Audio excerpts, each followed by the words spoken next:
నమస్తే welcome to VMR logics నేను మీ జ్యోతి ఈ రోజు మనం జూలై 7th అండ్ 8th కి సంబంధించిన కరెంట్ ఇష్యూస్ ఏవైతే ఉన్నాయో ఒక్కొక్కటిగా కొంచెం డీటెయిల్ గా డిస్కస్ చేద్దాం అంతకంటే ముందు ఆస్పిరెంట్స్ అందరికీ ఇంపార్టెంట్ అనౌన్స్మెంట్ ఏంటి అంటే మన విఎంఆర్ లాజిక్స్ లో ఎవ్రీ మండే ఆఫ్లైన్ బ్యాచ్ అనేది స్టార్ట్ అవుతుంది అండ్ విఎంఆర్ సార్ కి సంబంధించిన అర్థమెటిక్ కంటెంట్ ఏదైతే ఉందో అది అప్డేట్ చేయడం జరిగింది అంటే nothing but each and every concept లోను నంబర్ ఆఫ్ మోడల్స్ని ఇంక్లూడ్ చేసి అప్డేటెడ్ వర్షన్ని లాంచ్ చేయడం జరిగింది అండ్ మాక్ టెక్స్ట్ ఎక్స్ప్లెనేషన్స్ ఏవైతే ఉంటాయో అవి మన VMR sir Kadambari madam and Soumya madam చేత ఎక్స్ప్లెయిన్ చేయించడం జరుగుతుంది త్వరలో జిఎస్కి సంబంధించిన మాక్ టెస్ట్ ఎక్స్ప్లెనేషన్స్ కూడా మీ ముందుకు తీసుకురావడం జరుగుతుంది సో ఇవి మా విఎంఆర్ లాజిక్స్ యొక్క ఆన్లైన్ అండ్ ఆఫ్లైన్ నంబర్స్ ఎవరికైనా ఎలాంటి డౌట్స్ ఉన్నా ఈ నంబర్స్కి కాల్ చేసి మీ డౌట్స్ని క్లారిఫై చేసుకోవచ్చు Coming to today's first concept in current issues related to July 7th and 8th. Andhra first concept చూద్దాం Indian delegation from Department of Administrative Reform and Public Grievances DARPG to visit Colombo from July 7 to 9, 2024 for bilateral discussions on collaboration between National Center for Good Governance and Sri Lanka Institute of Development Administration. ఇదేంటి అంటే ఇదొక memorandum of understanding అనమాట అంటే వార్తల్లో నిలిచిన ఒప్పందాలు చదువుకుంటాం కదా మనం అందులో భాగంగా ఇది వస్తుంది దేనికి సంబంధించింది అంటే గ్రీవెన్స్ రిడ్రెసల్ సిస్టమ్ ఉంటుంది కదా ప్రతి కంట్రీకి కూడా అంటే పబ్లిక్కి సంబంధించిన ఏవైనా కొన్ని తగాదాలు కానీ ఏవైనా డిస్ప్యూట్స్ కానీ గవర్నమెంట్కి మనం కంప్లైంట్ చేసినప్పుడు వాళ్ళు సాల్వ్ చేసే ఒక పోర్టల్ అనమాట అది ఒక డిపార్ట్మెంట్ కింద పనిచేస్తుంది దాన్ని మనం గ్రీవెన్స్ రిడ్రెసల్ డిపార్ట్మెంట్ అని కూడా పిలుస్తాం సో ఇండియాకి సంబంధించిన ఏంటిది department of administrative reform and public grievances DRPG అంటారు దీనికి అండ్ శ్రీలంకకి సంబంధించిన SLIDA Sri Lankan institute of development administration ఈ రెండిటికి మధ్య జరిగిన ఒక ఒప్పందం అనమాట దేనికి సంబంధించింది అంటే శ్రీలంకకి సంబంధించిన సివిల్ సర్వెంట్స్ ఎవరైతే ఉంటారో వాళ్ళకి ట్రైనింగ్ పర్పస్ కోసం చూడండి for capacity building programs of Sri Lankan civil servants in ఇండియాలో శ్రీలంక సివిల్ సర్వెంట్స్ ఎవరైతే ఉంటారో వాళ్ళకి కెపాసిటీ బిల్డింగ్ ప్రోగ్రామ్స్ని ఎన్హాన్స్ చేయడానికి ఒక ఒప్పందం ఎవరెవరి మధ్య జరిగింది ఏ 2 కంట్రీస్ కని అడుగుతారు ఇండియాకి శ్రీలంకతో జరిగిన ఒక ఒప్పందం అనమాట ఓకే క్లియర్ నెక్స్ట్ ఇక్కడ న్యూస్లో ఉన్న ఒక వాల్కెనో ఇది మనం జాగ్రఫీలో భాగంగా చదువుకోవాలి జాగ్రఫీలో very very important concept volcanoes అనమాట వాల్కెనోస్ ఇన్ న్యూస్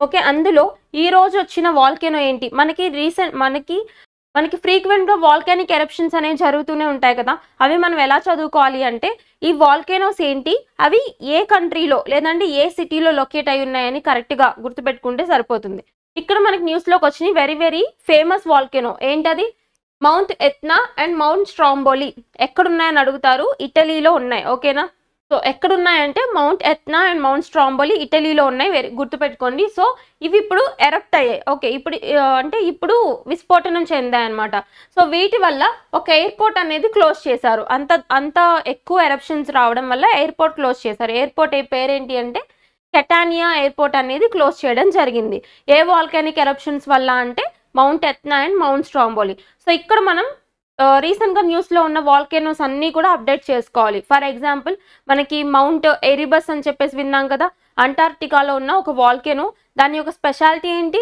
అది ఎరప్ట్ అయినప్పుడల్లా 80 grams ఆఫ్ గోల్డ్ పార్టికల్స్ని ఎజెక్ట్ చేస్తుంది అని చదువుకున్నాం mount Erebus of Antarctica okay and మనకి ఇంకా ఫాగ్రోడాల్స్ వాల్కెనో ఉంది ఐస్లాండ్లో ఉంటుంది ఫాగ్రోడాల్స్ volcano and mount Semeru mount Sinabung mount Ili Lewotolok అని చెప్పేసి 3 వాల్కెనోస్ ఉంటాయి ఇవి ఏంటి అంటే మనకి ఇండోనేషియాలో ఉన్న ఫేమస్ ఎక్కువగా ఉన్న యాక్టివ్ వాల్కెనోస్ అనమాట ఏంటి సెమరు సినబంగ్ ఇలీ లెవెటలాక్ ఇంకేమున్నాయంటే మనకి ఫిలిప్పైన్స్లో తాల్ వాల్కెనో అనేసి ఉంటుంది అండ్ ఫుకుటోకు ఒకనోబా వాల్కెనో ఇన్ జపాన్ తర్వాత హుంగాటోంగా వాల్కెనో ఇన్ హవాయ్ ఐలాండ్స్లో ఉంటుంది సో ఇట్లా మనం నంబర్ ఆఫ్ వాల్కెనోస్ చూసాం కదా న్యూస్లో అవన్నీ ఒక చోట పేస్ట్ చేసుకుని ప్రిపేర్ అవ్వండి అండ్ వాల్కెనో ఇన్ న్యూస్ అది ఏ కంట్రీకి సంబంధించింది చూస్తే సరిపోతుంది ఇప్పుడు న్యూస్లోకి వచ్చింది Etna and Stromboli from Italy next పర్యావరణ పరిరక్షణకు మిషన్ లైఫ్ ఈ మిషన్ లైఫ్ అంటే ఏంటంటే మనం ఆల్రెడీ చూసాము ఇది మిషన్ లైఫ్ అంటే లైఫ్ స్టైల్ ఫర్ ఎన్వైర్న్మెంట్ అనమాట ఏంటి లైఫ్ అంటే lifestyle for environment, lifestyle for environment. ఇది మిషన్ లైఫ్ యొక్క ఫుల్ ఫామ్. అంటే ఏంటి అంటే మనం నార్మల్గా చూసుకుంటే గ్రోత్ చూడడానికి, కంట్రీలో గ్రోత్ చూడడానికి ఇండస్ట్రియలైజేషన్ ప్రాసెస్ స్టార్ట్ చేసాం. సో ఇండస్ట్రియలైజేషన్ అంటే ఏంటి, పారిశ్రామికీకరణ అంటారు కదా. సో ఇండస్ట్రియలైజేషన్ వల్ల బెనిఫిట్ ఎంత అయితే జరిగిందో అంతే లాస్ కూడా జరిగింది. మనం చూసుకుంటే దీనివల్ల ఇండస్ట్రీస్ వల్ల హ్యూమన్ స్టాండర్డ్స్ ఆఫ్ లివింగ్ పెరిగాయి, ఓకే. కానీ అంతవరకే కాదు, దానికి ఒక నెగిటివ్ సైడ్ కూడా ఉంది. అదేంటి అంటే అక్కడ పొల్యూషన్ కూడా పెరుగుతూ వచ్చింది ఇండస్ట్రియలైజేషన్ వల్ల. సో ఈ పొల్యూషన్ పెరగడం వల్ల ఏమైంది అంటే వాతావరణ మార్పులకి దారితీసింది. అంటే క్లైమేట్ చేంజెస్ ఎక్కువ జరిగాయి. సో ఈ క్లైమేట్ చేంజెస్ రావడం వల్ల మనం ఇప్పుడు చూస్తున్న అడ్వర్స్ రియాక్షన్స్ అన్నీ కూడా లైక్ ఇర్రెస్పెక్టివ్గా సీజన్స్తో సంబంధం లేకుండా డిజాస్టర్స్ రావడము, తర్వాత ఎక్స్ట్రీమ్ టెంపరేచర్స్ ఫేస్ చేయడము, ఎక్స్ట్రీమ్ రెయిన్ఫాల్స్ ఫేస్ చేయడం. మనకి దుబాయ్లో చూసుకుంటే ఎక్స్ట్రీమ్ ఫ్లడ్స్ వచ్చినాయి, ఓకేనా, చూసాం. దేనివల్ల ఈ క్లౌడ్ సీడ్లింగ్ ఎక్సెస్గా చేస్తున్నారు అని చెప్పేసి వచ్చింది. సో ఇలాంటి అడ్వర్సిటీస్ అన్నీ కూడా దేనివల్ల అంటే మనము ఉండడానికంటే ఎక్కువగా యూటిలైజ్ చేసేయడం ప్రతిదీ కూడా, అర్థమైందా. సో ర్యాపిడ్ ఇండస్ట్రియలైజేషన్ జరగడం వల్ల ఎంతైతే పాజిటివిటీ ఉందో అంతే నెగిటివిటీ కూడా ఉంది. సో ఇందుకు అనుగుణంగా మన లైఫ్ స్టైల్ని మనం మార్చుకుంటే, కొన్ని పద్ధతులు మనం అలవాటు చేసుకుని లైఫ్ స్టైల్ని మార్చుకుంటే దాని ద్వారా సస్టైనబుల్ ఎన్వైర్న్మెంట్ని తీసుకురావచ్చు అని చెప్పేసి కాన్సెప్ట్ అనమాట. అదేంటి అంటే లైఫ్ స్టైల్ ఫర్ ఎన్వైర్న్మెంట్ అనే కాన్సెప్ట్. ఇది యాక్చువల్లీ ప్రధాని నరేంద్ర మోడీ గారు ఇచ్చిన ఒక నినాదం మిషన్ లైఫ్ అనేది, ఓకే. అసలు అందులో పెట్టుకున్న టార్గెట్స్ ఏంటో మనం చూద్దాం ఒకసారి.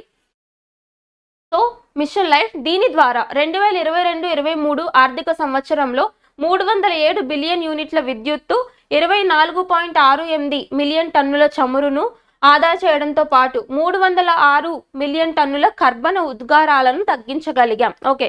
ఇప్పటి వరకు ఏం అచీవ్ చేశారో చెప్పారు. అయితే ఇక మీదట టార్గెట్ ఏంటి అంటే 2027-28 నాటికి, అర్థమైందా, 2028 నాటికి దేశంలోని 100 కోట్ల మందిని ఈ కార్యక్రమంలో భాగస్వాములను చేసేందుకు bureau of energy efficiency BEE, okay, దీన్ని ఇంప్లిమెంట్ చేస్తుంది ఎవరు, బ్యూరో ఆఫ్ ఎనర్జీ ఎఫిషియన్సీ వాళ్ళు. ఏం టార్గెట్ పెట్టుకున్నారంటే 2028 నాటికి మొత్తం కంట్రీలో ఉన్న పాపులేషన్లో 100 కోట్ల మందిని ఈ మిషన్ లైఫ్లో ఇంక్లూడ్ చేసేలా ఒక టార్గెట్ పెట్టుకున్నారు. అయితే వీటిల్లో మనం అలవాటు చేసుకోవాల్సిన మిషన్ లైఫ్కి సంబంధించి మనం అలవాటు చేసుకోవాల్సినవి ఏంటి అని అడిగే ఛాన్స్ ఉంది. సో కొంచెం డీటెయిల్గా ఎన్వైర్న్మెంట్కి లింక్ చేసుకుని చదవండి, ఎన్వైర్న్మెంట్ సబ్జెక్ట్కి. సో ఇక్కడ ఇంధన ఆదా కోసం ఇలా చేద్దాం. ట్రాఫిక్ సిగ్నల్లు, రైల్వే క్రాసింగ్ వద్ద ఇంజన్లు ఆఫ్ చేయడం ద్వారా 22.5 బిలియన్ కిలోవాట్ల ఇంధనాన్ని ఆదా చేయొచ్చు, ఓకే. నెక్స్ట్ వన్, షాపింగ్కు క్లాత్ బ్యాగ్స్ను వాడటం ద్వారా 375 మిలియన్ టన్నుల ప్లాస్టిక్ వ్యర్థాలు భూమిలో చేరకుండా నిరోధించవచ్చు, అర్థమైందా. క్లాత్ బ్యాగ్స్ వాడాలి, ప్లాస్టిక్ బ్యాగ్స్ వాడకుండా. దానివల్ల 375 మిలియన్ టన్స్ ఆఫ్ ప్లాస్టిక్ వేస్ట్ని మనం ఎరాడికేట్ చేయొచ్చు అంట, గ్రౌండ్ని పొల్యూట్ చేయకుండా. అండ్ నెక్స్ట్, నల్లాలు కుళాయిలను సకాలంలో ఆపడం వల్ల 9 ట్రిలియన్ లీటర్స్ నీటిని ఆదా చేయవచ్చు. కరెక్ట్ టైంకి అన్నిటినీ ఈ వాటర్ సోర్సెస్ని బంద్ చేయడం వల్ల 9 ట్రిలియన్ వాటర్ ఏదైతే ఉందో దాన్ని సేవ్ చేయవచ్చు. నెక్స్ట్, పనికిరాని ఎలక్ట్రానిక్ ఉపకరణాలను రీసైకిల్ చేయడం ద్వారా 0.75 మిలియన్ టన్నుల ఎలక్ట్రానిక్ వ్యర్థాలను నియంత్రించవచ్చు. అంటే ఈ వేస్ట్ని కూడా నియంత్రించవచ్చు. నెక్స్ట్ వన్, దేని ద్వారా అంటే రీసైక్లింగ్ ద్వారా ఈ వేస్ట్ని కూడా నియంత్రించవచ్చు. నెక్స్ట్, ఏసీలో ఉష్ణోగ్రతను 24 డిగ్రీల వద్ద సెట్ చేసుకోవాలి, అర్థమైందా. ఏసీస్ ఉంటాయి కదా, ఎయిర్ కండిషనర్స్లో టెంపరేచర్ 24 డిగ్రీస్ దగ్గర సెట్ చేసుకోవడం ద్వారా. అండ్ ఇతర ఎలక్ట్రానిక్ ఉపకరణాలను ఇంధన పొదుపు మోడల్లో ఉంచడం, LED బల్బులను ఉపయోగించడం, తక్కువ నీరు అవసరమయ్యే మినుము లాంటి పంటలను సాగు చేయడం, పంట మార్పిడి విధానాన్ని ప్రోత్సహించడం ద్వారా పర్యావరణాన్ని కాపాడుకోవచ్చు. ఇలాంటి కొన్ని చేంజెస్ చేయడం ద్వారా మనం ఎన్వైర్న్మెంట్ని కాపాడుకుని సస్టైనబుల్ ఎన్వైర్న్మెంట్ని తీసుకురావచ్చు అని చెప్పేదే mission life, that is lifestyle for environment. Next, కేరళలో మెదడును తినే అమీబా వ్యాప్తి. ఇక్కడ ఒక డిసీజ్ వచ్చింది. మీరు ఎప్పుడైనా అబ్జర్వ్ చేయండి, ఏదైనా ఒక కొత్త రకమైన డిసీజ్ వ్యాప్తి చెందుతుంది అంటే ఫర్ ద ఫస్ట్ టైం ఇండియాలో కేరళలోనే వస్తుంది. మ్యాక్సిమం 99% కేరళలోనే వస్తుంది, ఓకే. సో అది ఒకటి గుర్తుపెట్టుకోండి. ఇక్కడ ఇంకో రకమైన కొత్త డిసీజ్ వచ్చిందంట. అదేంటి అంటే బ్రెయిన్ ఈటింగ్ అమీబా, ఓకేనా. బ్రెయిన్ ఈటింగ్ అమీబా అని చెప్పేసి ఒక వ్యాధి ఫాస్ట్గా స్ప్రెడ్ అవుతుంది. ఎక్కడ అంటే కేరళలో స్ప్రెడ్ అవుతుంది. ఇప్పటికే 3 మంది చిన్నపిల్లలు చనిపోయారు, ఇంకొకరు ట్రీట్మెంట్ అందుతుంది. అయితే ఈ యొక్క అమీబా ఏంటి, అసలు ఇది దేని ద్వారా ప్రోన్ అవుతుంది, అండ్ దీనికి కారణమైన ప్యాథోజన్ ఏంటి, వ్యాధికారక జీవి ఏంటో చూద్దాం ఒకసారి.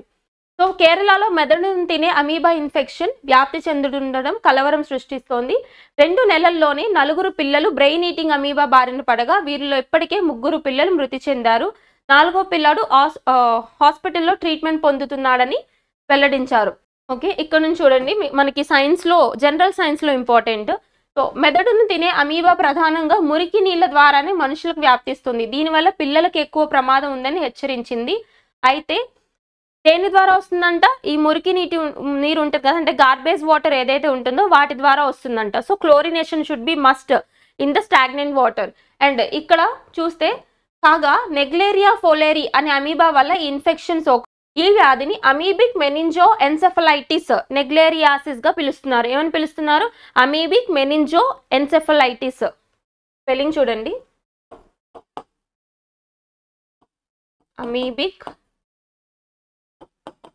meningoencephalitis or నెగ్లేరియాసిస్.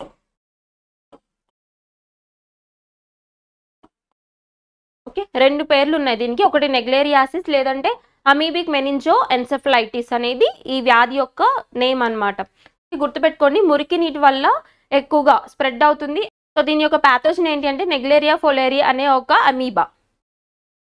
సో అడుగుతారు అది లైక్ ఫంగయా, బ్యాక్టీరియానా, వైరసా ఇట్లా అడిగినప్పుడు గుర్తుపెట్టుకోండి జాగ్రత్తగా, అదొక అమీబా అనమాట. ఓకేనా, ప్రోటోజోవా అంటారు. నెక్స్ట్, విశేషాల సమాహారంగా పురాతన ప్రపంచ పటం. ఇక్కడ ఓల్డెస్ట్ వరల్డ్ మ్యాప్ అనేది ఒకటి న్యూస్లోకి వచ్చింది. దాని యొక్క స్పెసిఫికేషన్స్ ఏంటో చూద్దాం. ఇప్పుడున్న వరల్డ్ మ్యాప్ కాకుండా ఓల్డెస్ట్ వరల్డ్ మ్యాప్ అనమాట. సో దాదాపు 2600 నుంచి 2900 ఏళ్ల క్రితం చిత్రీకరించిన ప్రపంచ పటం శిలాఫలకం రూపంలో ఇప్పటికీ భద్రంగా ఉంది. బాబిలోనియన్ ప్రపంచ పటంగా పిలిచే దీన్ని ఏమని పిలుస్తున్నారు? దీన్ని బాబిలోనియన్ వరల్డ్ మ్యాప్ గా పిలుస్తారంట, ఓల్డెస్ట్ వరల్డ్ మ్యాప్ ని. సో వాస్తు, సంస్కృతి, గణిత శాస్త్ర రంగాల్లో నియో బాబిలోనియన్ సామ్రాజ్యం పరిడవిల్లిన కాలంలో దీనిని రూపొందించారు. ఎవరు దీన్ని ఎక్స్కవేట్ చేశారని అడుగుతారు స్టేట్మెంట్స్ లో. సో ప్రముఖ ఆర్కియాలజిస్ట్ హార్మజ్ రస్సమ్ 1881లో ప్రస్తుత ఇరాక్ లో దీన్ని గుర్తించారు. ఓకే, సో ఈ పాయింట్స్ ఫోకస్ చేయండి. ఏంటది?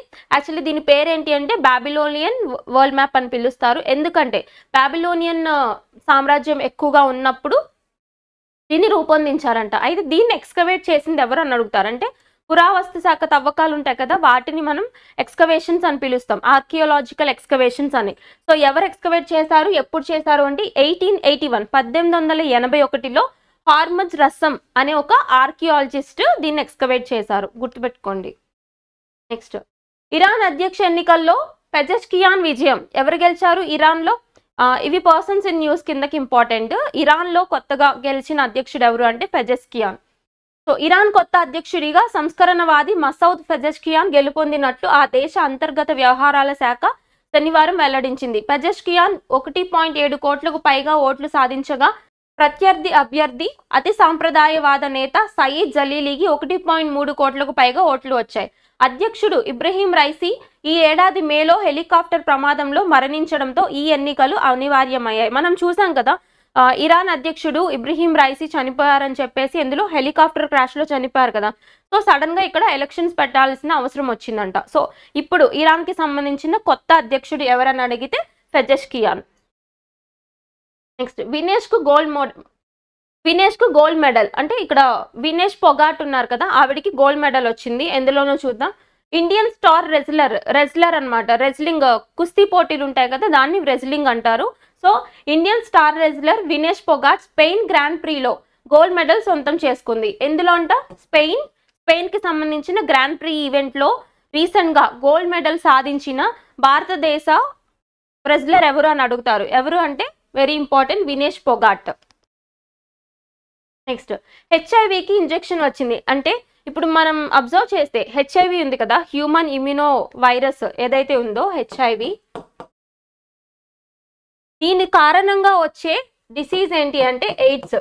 జాగ్రత్త గుర్తుపెట్టుకోండి, హెచ్ఐవి అనేది డిసీజ్ కాదు, హెచ్ఐవి అనేది ప్యాథోజన్ అన్నమాట. అర్థమైందా? ఇదొక ప్యాథోజన్. ఆర్ఎన్ఏ జన్యు పదార్థంగా ఉన్న, ఓకేనా, ఆర్ఎన్ఏ జెనెటిక్ మెటీరియల్గా ఉన్న ఒక ప్యాథోజన్ పేరు HIV, human immuno deficiency virus అని పిలుస్తారు దాన్ని. సో ఈ వైరస్ కారణంగా వచ్చే వ్యాధి పేరు AIDS, acquired immunodeficiency syndrome. క్లియరా? ఇది ఎక్కువగా కన్ఫ్యూజ్ అవుతుంటారు. హెచ్ఐవి అంటే హెచ్ఐవి అనేది రాదు. హెచ్ఐవి అనేది ఒక ప్యాథోజన్ అనమాట, వ్యాధికారక ప్యాథోజన్. దాని ద్వారా వచ్చే డిసీజ్ ఉంటుంది కదా, ఆ డిసీజ్ ఏంటి అంటే ఎయిడ్స్. ఓకే, ఇది క్లియర్ కదా?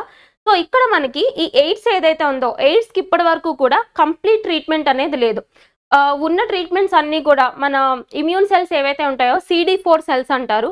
ఆ CD4 సెల్స్ యొక్క కౌంట్ని ఆర్టిఫిషియల్గా పెంచుకుంటూ ఉంటారనమాట. సో ఇలా పెంచుకుంటూ లైఫ్ టైంని ఎన్హాన్స్ చేసుకుంటూ ఉంటారు. కానీ ఇప్పుడు ఫర్ ద ఫస్ట్ టైం హెచ్ఐవికి ఒక ఇంజెక్షన్ వచ్చిందంట. సో ఆ ఇంజెక్షన్ ఏంటో చూద్దాం. హెచ్ఐవి ఇన్ఫెక్షన్ నుంచి కాపాడే సూది మందు పరీక్షలు విజయవంతమయ్యాయి. దక్షిణాఫ్రికా, ఉగాండాలో నిర్వహించిన క్లినికల్ ట్రయల్స్ అంటే హ్యూమన్ మీద చేస్తారు కదా, వాటిని క్లినికల్ ట్రయల్స్ అంటారు. ప్రీ క్లినికల్ ట్రయల్స్ అంటే యానిమల్స్ మీద చేసేదాన్ని ప్రీ క్లినికల్ ట్రయల్స్ అంటారు. ఓకే, ఇక్కడ క్లినికల్ ట్రయల్స్ ఎక్కడ చేశారంట? సౌత్ ఆఫ్రికా అండ్ యుగాండాలో చేశారు. ఓకేనా? సో విస్తృత స్థాయి క్లినికల్ ట్రయల్స్ సత్ఫలితాలు ఇచ్చాయి. లెన్కపవిర్ చూడండి, లెన్కపవిర్ జాగ్రత్త గుర్తుపెట్టుకోండి. ఎక్కడైనా కానీ మన మెడిసిన్స్ ఏవైతే ఉంటాయో, మెడిసిన్స్కి లాస్ట్లో విర్ అని వచ్చిందంటే అది యాంటీవైరల్ డ్రగ్ అన్నట్టు. ఓకేనా? సో ఇక్కడ లెన్కపావిర్ అనే ఒక డ్రగ్ వచ్చింది. ఇదేంటి అంటే పేరెంట్రల్ అంటే నథింగ్ బట్ ఇంజెక్షన్స్ని మనం పేరెంట్రల్స్ అని పిలుస్తాం. ఓకేనా? సో ఇక్కడ హెచ్ఐవికి అంటే నథింగ్ బట్ ఎయిడ్స్కి ఒక ఇంజెక్షన్ వచ్చింది. ఆ ఇంజెక్షన్ పేరేంటి అని డైరెక్ట్గా అడుగుతారు, గుర్తుపెట్టుకోండి. లెన్కపావిర్ ఇంజెక్షన్. ఓకే, దీన్ని తయారు చేసిన సంస్థ గిలియాడ్ సైన్సెస్. ఓకేనా? Gilead sciences of USA. వాళ్ళు ఫర్ ద ఫస్ట్ టైం ఎయిడ్స్కి ఒక ఇంజెక్షన్ తీసుకొచ్చారు. ఓకే, నెక్స్ట్ కాన్సెప్ట్ దివ్య ఔషధం అగ్నిశిఖ. ఇక్కడ ఏంటి అంటే ఒక స్పీషీస్ ఇన్ యూస్. ఇదేంటి అంటే అగ్నిశిఖ అనే ఒక స్పీషీస్ అనమాట. ఇది ఎక్కువగా ఒక చోట లభ్యమవుతూ న్యూస్లోకి వచ్చింది కాబట్టి దానికి రిలేటెడ్ కొన్ని మెడిసినల్ ప్రాపర్టీస్ ఏవైతే ఉన్నాయో దాని గురించి ఒక ఆర్టికల్ వచ్చింది. జస్ట్ గుర్తుపెట్టుకొని సరిపోతుంది. అయితే ఇది ఎక్కడ లభ్యమవుతుంది అంటే నల్లమల ఫారెస్ట్లో ఎక్కువగా లభ్యమవుతుందంట. సో ఆయుర్వేదంలో వినియోగం అడవి నాభిగా ప్రసిద్ధి చెందిన తీగజాతి మొక్క. ఆయుర్వేద వైద్యంలో అడవి నాభిగా ప్రసిద్ధి చెందిన అగ్నిశిఖ మొక్కలు నల్లమలలోని పుల్లి చెరువు, తుమ్మల బయలు తదితర ప్రాంతాల్లో పెరుగుతున్నాయి. దీనిని ఇంగ్లీష్లో ఏమంటారు చూడండి. దీన్ని ఇంగ్లీష్లో flame lily, fire lily, gloriosa lily అని, వాడుక భాషలో నీరు పిప్పిలి అని పిలుస్తుంటారు. అయితే దీనికి సంబంధించి ఇందులో కాల్చిసిన్ అనే ఆల్కలాయిడ్ ఉంటుంది. దీనిని పాము, తేలుకాటుకు విరుగుడుగా, చర్మ వ్యాధులు, కిడ్నీ సమస్య, గాయాలకు మందుగా వాడతారు. నథింగ్ బట్ గుర్తుపెట్టుకోండి దీని యొక్క థెరపెటిక్ ప్రాపర్టీస్ అంటే క్యూరేటివ్ ప్రాపర్టీస్ ఏమున్నాయో గుర్తుపెట్టుకొని సరిపోతుంది. ఆ కెమికల్ ఏంటో చూడండి. ఏంటంటే అది కాల్చిసిన్. ఇందులో ఈ అగ్నిశిఖ ప్లాంట్ ఏదైతే ఉందో ఇందులో ఉండే కెమికల్ పేరు కాల్చిసిన్. సో దీనికి ఉన్న మేజర్ థెరపెటిక్ ప్రాపర్టీ ఏంటి అంటే ఇది ఈ యొక్క యాంటీ వీనమ్గా వాడతారు. అంటే పాము కాటుకు, తేలుకాటుకు వాడే వాటిని యాంటీ వీనమ్స్ అని పిలుస్తాం కదా. సో యాంటీ వీనమ్ ప్రాపర్టీస్ ఉంటాయి. రీసెంట్గా ఎక్కువగా ఎక్కడ ఐడెంటిఫై చేశారని అడిగితే నల్లమల్లాలో ఐడెంటిఫై చేశారు. నెక్స్ట్ టైటానిక్ అవతార్ ప్రొడ్యూసర్ ఇక లేరు. ఇక్కడ ఒక పర్సన్ ఇన్ న్యూస్ మరణిస్తూ వార్తల్లో వచ్చారు. ఆయన ఎవరు అంటే టైటానిక్ అవతార్ బ్లాక్ బస్టర్ సినిమాల నిర్మాత జాన్ లాండో కన్నుమూశారు. శుక్రవారం లాస్ ఏంజల్స్లోని జాన్ చనిపోయారని వెల్లడించారు. ఎవరు అంట? సో ఆయన పేరేంటి? Jon Landau Titanic and Avatar movie సంబంధించిన ప్రొడ్యూసర్ మరణిస్తూ వార్తల్లో నిలిచారు. జస్ట్ గుర్తుపెట్టుకొని సరిపోతుంది. Next Hamilton record. ఇక్కడ ఏంటి అంటే లూయిస్ హామిల్టన్ ఉన్నారు కదా, మన ఫార్ములా 1 రేసర్ ఎవరైతే ఉన్నారో లూయిస్ హామిల్టన్ చాలా డేస్ తర్వాత ఒక గ్రాండ్ ప్రిక్స్ ఈవెంట్ని గెలుచుకున్నారు. సో ఎందుకు అంటే రీసెంట్ టైమ్స్లో చూసుకుంటే మనకి ఫార్ములా 1 రేసెస్ అంటే ఎక్కువగా మ్యాక్స్ వర్స్టాపెనే ఉన్నారు ప్రతి దాంట్లో కూడా విన్నర్గా. So for the first time కొన్ని డేస్ తర్వాత లూయిస్ హామిల్టన్ మళ్ళీ గెలిచారంట. అదేంటో చూద్దాం. ప్రపంచ మాజీ ఛాంపియన్ లూయిస్ హామిల్టన్ 945 రోజుల తర్వాత, ఎన్ని రోజులు అంటే 945 రోజుల తర్వాత ఫార్ములా 1 F1 రేస్లో మళ్ళీ విజయం అందుకున్నారు. ఆదివారం జరిగిన బ్రిటిష్ గ్రాండ్ ప్రీ ఏంటది ఈవెంట్? బ్రిటిష్ గ్రాండ్ ప్రీ ఈవెంట్లో రీసెంట్గా గెలిచిన ఫార్ములా 1 రేసర్ ఎవరు అని అడిగితే కన్ఫ్యూజ్ అవ్వద్దు, లూయిస్ హామిల్టన్. మనం మ్యాక్సిమం చూసుకుంటే ప్రతి ఒక్క గ్రాండ్ ప్రీ ఈవెంట్ కూడా ఈ మధ్యన చూసినవన్నీ కూడా మ్యాక్స్ వర్స్టాపెనే గెలుస్తున్నారు కాబట్టి కన్ఫ్యూజ్ అవుతాము. Only British grand prix event మాత్రం లూయిస్ హామిల్టన్ గెలిచారని గుర్తుపెట్టుకోండి సరిపోతుంది. అండ్ నెక్స్ట్ అంతరిక్ష నడకల్లో చైనా రికార్డు. ఇదేంటి అంటే స్పేస్ వాక్. అంతరిక్ష నడక అంటే ఏంటి? స్పేస్ వాక్ కదా. స్పేస్ వాక్ అంటే నథింగ్ బట్ ఆ కాన్సెప్ట్ ఏంటి అంటే ఈ స్పేస్ స్టేషన్ ఉంటుంది కదా, లో ఎర్త్ ఆర్బిట్లో ఉన్న స్పేస్ స్టేషన్, అందులోంచి ఆస్ట్రోనాట్స్ బయటకు వచ్చి నడవడాన్నే ఆ యొక్క జీరో గ్రావిటీ ఉన్న స్పేస్లో ఆస్ట్రోనాట్స్ బయటకు వచ్చి నడవడాన్ని స్పేస్ వాక్ అని పిలుస్తారు. ఓకేనా. సో ఇప్పుడు ఇందులో రికార్డు నమోదు చేస్తూ ఏ దేశం న్యూస్లోకి వచ్చింది అంటే చైనా. ఓకేనా.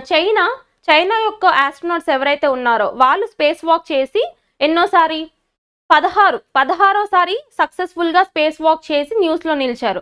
అయితే గుర్తుపెట్టుకోండి, చైనా అనేది ఇంటర్నేషనల్ స్పేస్ స్టేషన్లో భాగంగా లేదు. మనం ఇంటర్నేషనల్ స్పేస్ స్టేషన్ చూసాం, చాలాసార్లు చూసాం న్యూస్లో. ఏంటది? 1998 ఆ ఇయర్లో ఎస్టాబ్లిష్ చేశారు. ఒక 5 స్పేస్ ఏజెన్సీస్ కలిసి ఎస్టాబ్లిష్ చేశారని చూసాం. సో ఇట్లా మనకి 5 స్పేస్ ఏజెన్సీస్ ఉన్నాయి కదా, అవన్నీ కలిపి ఇంటర్నేషనల్ స్పేస్ స్టేషన్ నిర్మించాయి. ఓకే, లో ఎర్త్ ఆర్బిట్లో. కానీ చైనాకి సంబంధించి స్పెషల్గా ఓన్లీ చైనాకి ఒక స్పేస్ స్టేషన్ ఉంది లో ఎర్త్ ఆర్బిట్లో. దాని పేరేంటో చూడండి, టియాన్గాంగ్. ఓకేనా. టియాన్గాంగ్ అనేది ఏ దేశానికి సంబంధించిన ఓన్ స్పేస్ స్టేషన్ అని అడుగుతారు. చైనాకి సంబంధించిన ఓన్ స్పేస్ స్టేషన్ అనమాట. ఓకే. సో ఆ యొక్క స్పేస్ స్టేషన్ నుంచి ఆస్ట్రోనాట్స్ బయటకు వచ్చి స్పేస్ వాక్ చేశారంట. ఒకసారి కాన్సెప్ట్ చూద్దాం. అంతరిక్ష పరిశోధనల్లో చైనా దూసుకెళ్తుంది. చైనా వ్యోమగాములు 16 స్పేస్ వాక్లు నిర్వహించి సరికొత్త రికార్డు సృష్టించారు. భూ దిగువ కక్ష అంటే ఏంటంటే లో ఎర్త్ ఆర్బిట్ అంటారు కదా. సో భూ దిగువ కక్షలోని చైనా అంతరిక్ష కేంద్రం సిఎస్ఎస్, అదేంటి దాని యొక్క టెక్నికల్ నేమ్ ఏంటి అంటే టియాన్గాంగ్ లో షెంజౌ 18 మిషన్ లో భాగంగా బుధవారం 3 వ్యోమగాములు 6.5 గంటల పాటు స్పేస్ వాక్ చేశారు. ఇక్కడ వరకు గుర్తుపెట్టుకోండి సరిపోతుంది. ఆ మిషన్ పేరేంటి అంటే షెంజౌ 18. అండ్ టియాన్గాంగ్ అనేది ఏ దేశానికి సంబంధించిన స్పేస్ స్టేషన్ అని అడిగితే చైనాకి సంబంధించిన ఓన్ స్పేస్ స్టేషన్, ఎక్స్క్లూజివ్లీ చైనాకి మాత్రమే ఉందన్నమాట.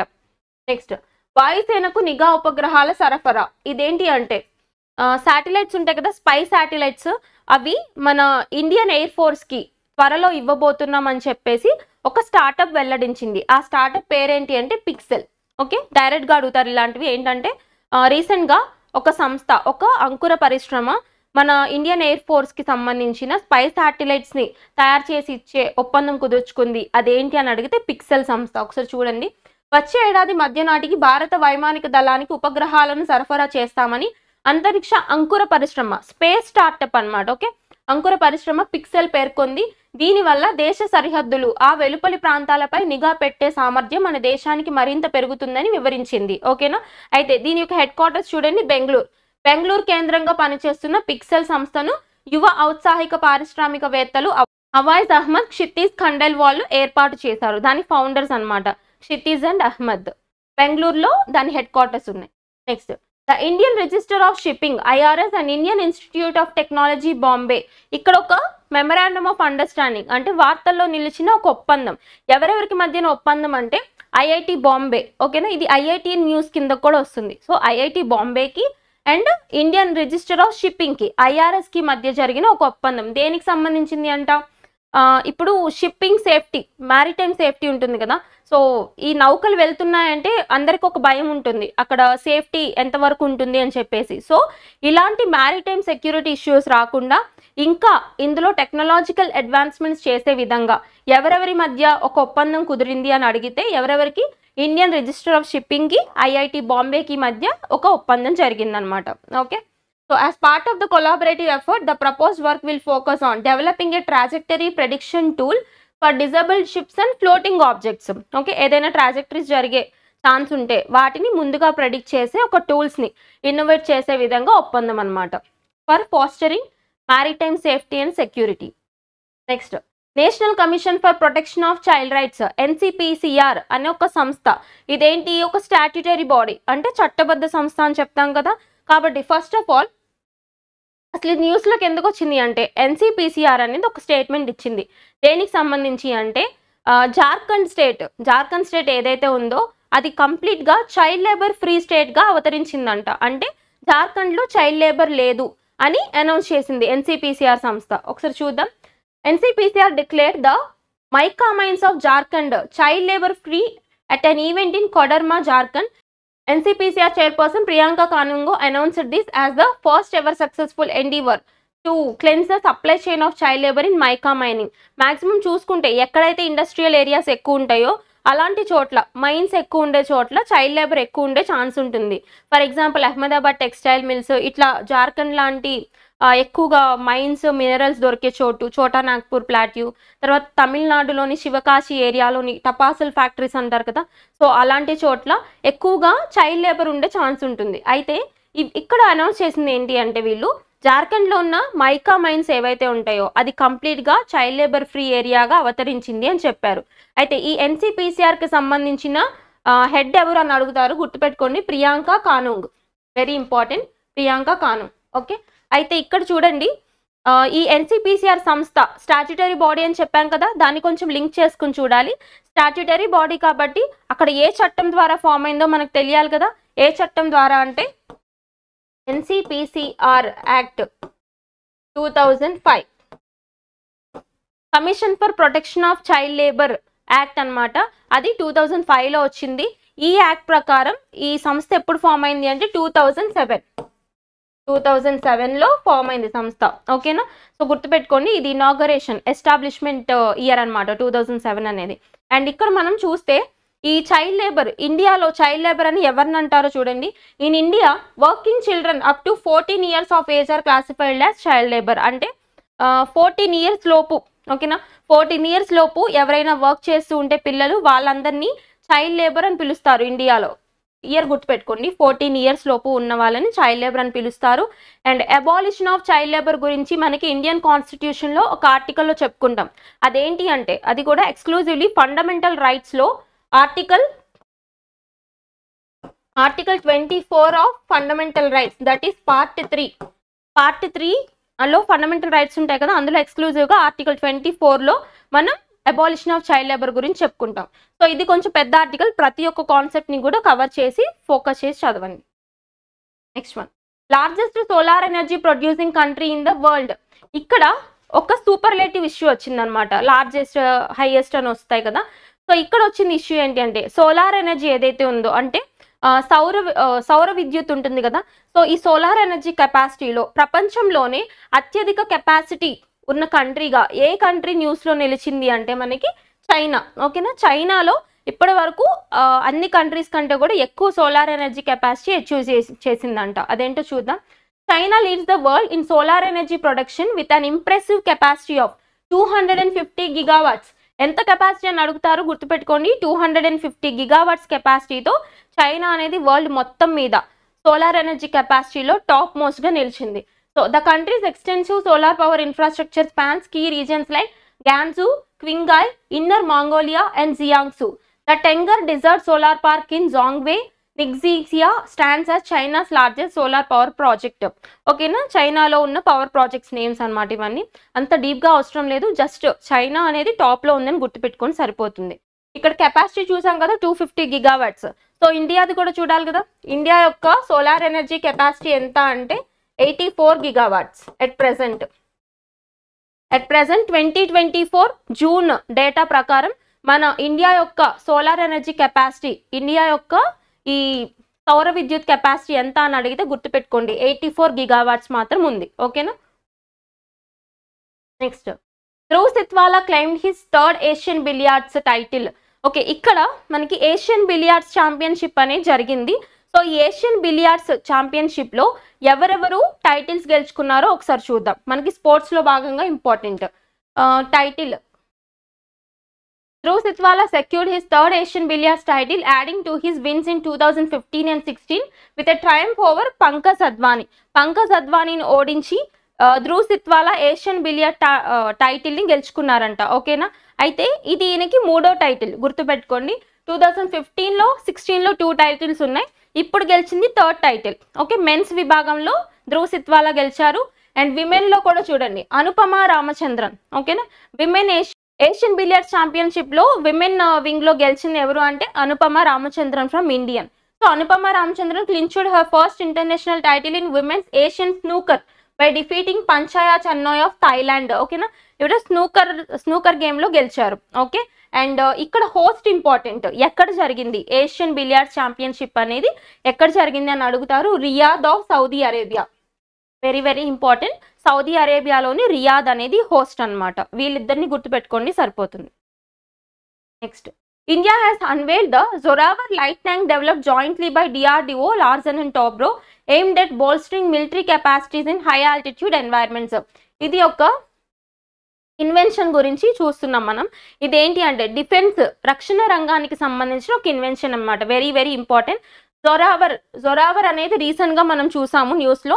అది దేనికి సంబంధించింది అని అడుగుతారు. ఏంటంట అది, ఇది ఒక లైట్ వార్ ట్యాంక్ అన్నమాట. అయితే ఎవరెవరు కలిసి దీన్ని సింథసైజ్ చేశారని అడుగుతారు. ఒకటి డిఆర్డిఓ, గవర్నమెంట్ తరపున డిఆర్డిఓ, అండ్ ప్రైవేట్ తరపున లార్సన్ అండ్ టాబ్రో, ఎల్ఎన్టీ సంస్థ అని చెప్తాం కదా.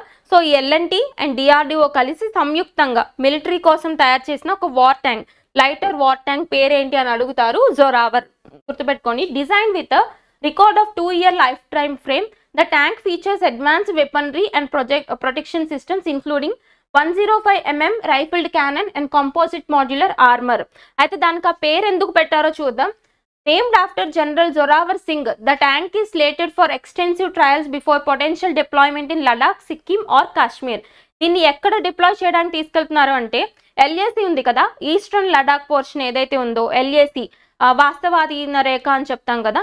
సో ఆ ఈస్టర్న్ లడాక్ పోర్షన్ దగ్గర, ఎల్ఏసి దగ్గర దీన్ని డిప్లాయ్ చేయబోతున్నారు. ఎందుకు అంటే ఆల్రెడీ అక్కడ చైనాకి సంబంధించిన వార్ ట్యాంక్స్ అనేవి ఉన్నాయి, లైటర్ వార్ ట్యాంక్స్. సో వాటికి కౌంటర్గా మనం ఇప్పుడు జొరావర్ని అక్కడ డిప్లాయ్ చేయబోతున్నాం అనమాట.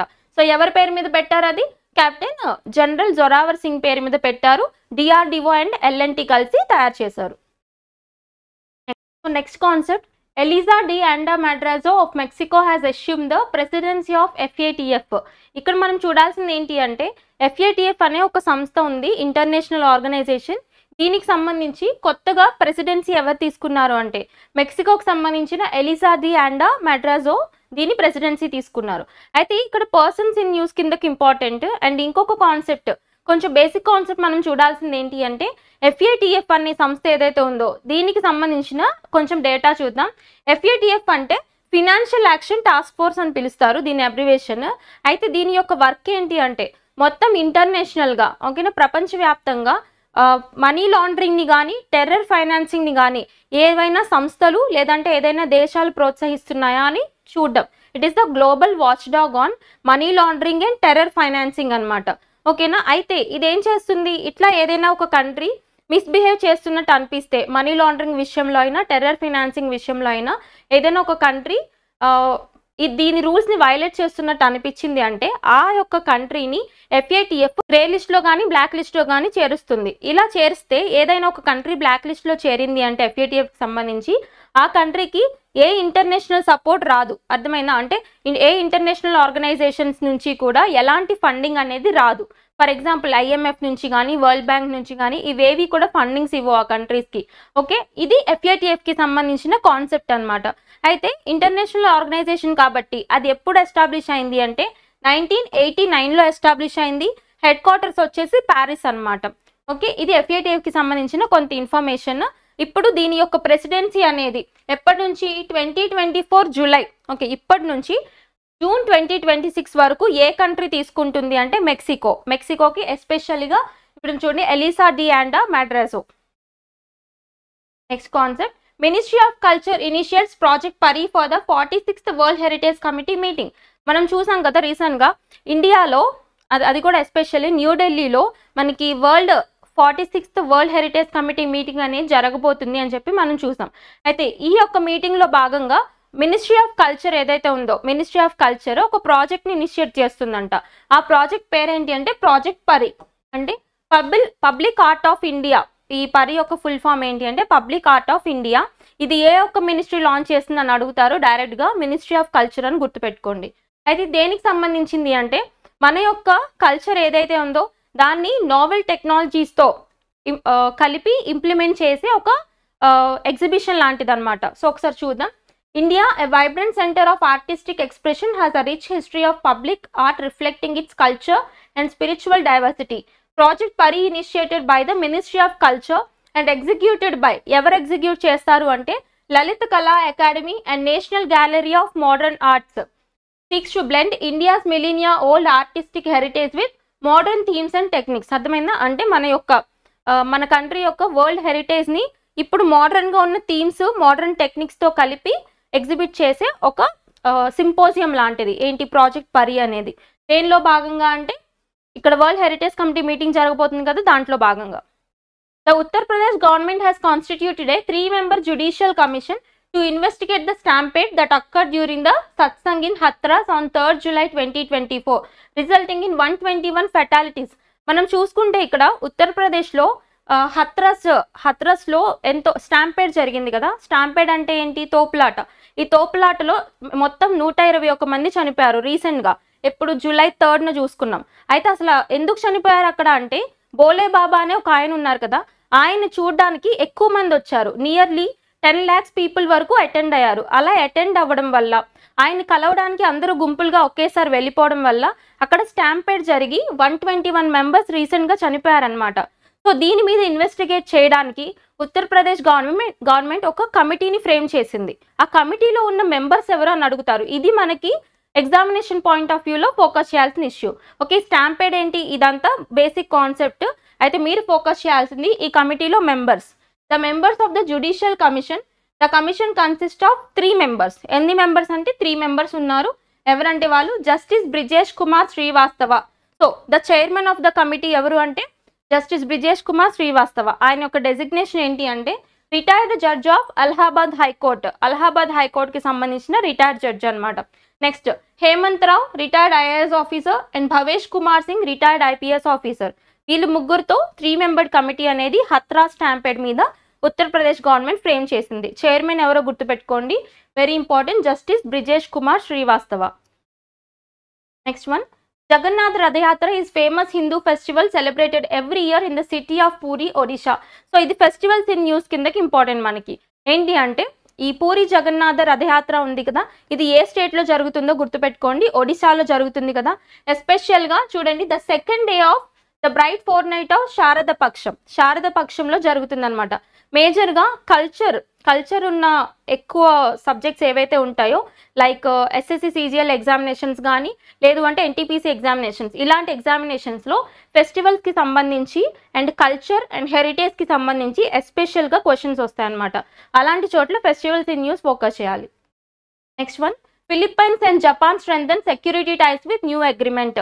ఇది ఒక మెమరాండమ్ ఆఫ్ అండర్స్టాండింగ్. ఎవరెవరికి అంటే ఇంటర్నేషనల్గా చూసుకుంటే ఇక్కడ 2 countries అనమాట. ఒకటి ఫిలిప్పైన్స్, ఇంకొకటి జపాన్. ఈ రెండింటికి మధ్య ఒక టెక్నాలజికల్ అగ్రిమెంట్ జరిగింది, అది డిస్కస్ చేద్దాం. Philippines and Japan have taken a big step in their security relationship. They signed a new deal that allows their military forces to enter each other countries more easily. Nothing but డిఫెన్స్కి సంబంధించిన ఒక agreement అనమాట. అంటే ఈ 2 countries కూడా వాళ్ళ యొక్క military forces ఏవైతే ఉంటాయో ఈ రెండు కంట్రీస్లోకి ఫ్రీగా ఎంట్రీ ఇవ్వడానికి చేసుకున్న ఒక ఒప్పందం. నెక్స్ట్ వన్, ఆయుష్మాన్ ఆరోగ్య బీమా. ఇది ఒక ఇష్యూ వచ్చింది. ఏంటంటే నథింగ్ బట్ ఇప్పుడు త్వరలో మనకి బడ్జెట్ రాబోతుంది కదా, న్యూ గవర్నమెంట్ ఫామ్ అయిన తర్వాత కొత్త బడ్జెట్ రాబోతుంది. సో ఈ బడ్జెట్లో ఈ ఇష్యూ ఉండబోయే ఛాన్స్ ఉంది అని చెప్పేసి ఒక ఆర్టికల్ కవర్ అయింది. ఆ ఇష్యూ ఏంటి అంటే ఎట్ ప్రెసెంట్ ఇప్పటి వరకు కూడా ఆయుష్మాన్ ఆరోగ్య బీమా అనేది ఎంతవరకు ఉంది అంటే లిమిట్ 5 lakhs వరకు ఉంది, అవునా. ఇప్పుడు దీన్ని 10 lakhsకి ఇంప్లిమెంట్ చేయబోతున్నారు. కొత్త బడ్జెట్లో ఈ ప్రపోజల్ ఉండబోతుంది అని చెప్పి ఒక న్యూస్ వచ్చిందనమాట, అది చూద్దాం. సో ప్రతిష్టాత్మక ఆయుష్మాన్ భారత్ ఆరోగ్య బీమా పథకాన్ని 10 లక్షలకు పెంచే యోచనలో కేంద్ర ప్రభుత్వం ఉన్నట్లు తెలుస్తుంది. అంతేకాదు రాబోయే 3 ఏళ్లలో ఈ పథకం కింద లబ్ధి పొందే వారి సంఖ్యను సైతం 2 చేసేందుకు ప్రణాళికలు రచిస్తోంది. సో మనం ఇక్కడ చూడాల్సింది ఇంతవరకు ఎంత ఉంది, 5 lakhs ఉంది. సో ఇప్పుడు 10 lakhsకి పెరగబోతుంది, ఇంకా పెరగలేదు. సో న్యూ బడ్జెట్ ఫామ్ అయిన తర్వాత మనం డిస్కస్ చేద్దాం. Next one, the persons in news. ఎవరు అంటే first women finance minister of the Britain. ఎవరు? Rachel Reeves. Who is Rachel Reeves? The Britain's first women finance minister. After the recent general election Rachel Reeves became Britain's first women finance minister. రీసెంట్గా Britain government form అయింది కదా మనకి, Rishi Sunak గారు ఓడిపోయారు conservative పార్టీకి సంబంధించి. So new government form అయింది మనకి. సో ఆ న్యూ గవర్నమెంట్లో కొత్త ఫినాన్స్ మినిస్టర్ అనమాట. ఫస్ట్ విమెన్ ఫినాన్స్ మినిస్టర్ కాబట్టి very very important, Rachel Reeves.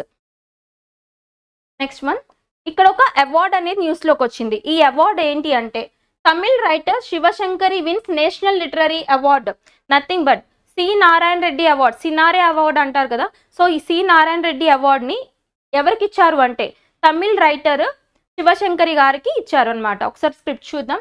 Doctor Shri Narayana Reddy national literary award has been given to the famous Tamil author Sivasankari. The Sushila Narayana Reddy Trust made the statement to honor her important contributions to Tamil literature. ఎందుకు ఇచ్చారు? తమిళ్ లిటరేచర్లో ఆవిడ చేసిన కాంట్రిబ్యూషన్స్కి గాను C Narayana Reddy award అనేది ఇవ్వడం జరిగింది. అయితే ఈ అవార్డ్ గురించి చూద్దాం ఒకసారి. Shivashankari is set to receive a cash prize of 5 lakhs. The award will be presented to her on July 29th during the 93rd birth anniversary celebrations of Dr. C. Narayana Reddy. అంటే C Narayana Reddy యొక్క birthday సెలబ్రేషన్స్లో భాగంగా date ఎంత అంటే July 29th ఈ డేట్న ఈ అవార్డ్ని ప్రదానం చేయడం జరిగింది. ఎవరికి అంటే తమిళ్ రైటర్ శివశంకరి గారికి. So that's all about today's current affairs. ఇంకా ఎవరికైనా ఎలాంటి డౌట్స్ ఉన్నా కింద కమెంట్ సెక్షన్లో పింగ్ చేయండి. Keep learning. Thank you.